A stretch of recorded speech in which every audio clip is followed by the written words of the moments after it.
The Monkey has finally released across the world and is out in theaters everywhere. So let me give you my quick thoughts on the film. Now, starting off with the good, the actual good thing is the cast does a solid performance. The standout for me is actually a kid named Christian Convery, where he actually plays the younger version of Theo James, and he does a lot of the legwork and a lot of the cool dynamics with these characters and setting them up.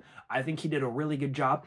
Another additional surprise for me was actually Adam Scott. I didn't know he was going to be in this film, but he did a great job. And then Elijah Wood was also in this film, and I haven't seen him in anything since the Lord of the Rings films. So that was really great to see him in a new high-profile project. Another part of the good section was actually the comedy. There is a lot, and I mean a lot more comedy than you actually expect in this film. I would say whatever you see in the trailer times it by 1,000, and that's about as close as you can get. There is a lot of jokes, and even the deaths are played as jokes. Like, there is way too much, which honestly, in some sense, I think that they did a really good job with it, because the main killer of this whole movie is a toy monkey. And so since they leaned into that insanity, I am all for it, and I think that just works well with the film.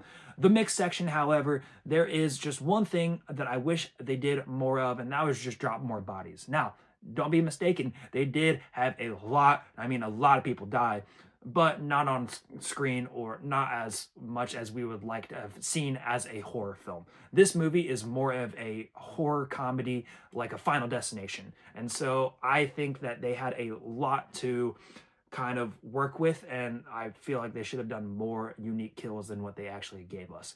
Now, for the bad, I actually think that there is a lot of things wrong with how they structure the plot. I think the monkey itself is being used in the wrong way, and so they set up basic rules in the very beginning, and then they just throw those rules out the window halfway through the movie. And in some ways, you're going in for entertainment. You're not going in to see a great film. So I was entertained with this film, but a lot of like the structural things of this film that they needed were missing for me. That was just my quick review for The Monkey. I would actually recommend it for horror comedy fans, or if you love horror in general, this one will be a fun watch for you. But for casual fans, you can just go home and stream it online. If you liked this quick review, I have a fuller long-length review on my YouTube, actually, that you can go and click on right now. I would love to see you over there and join the conversation.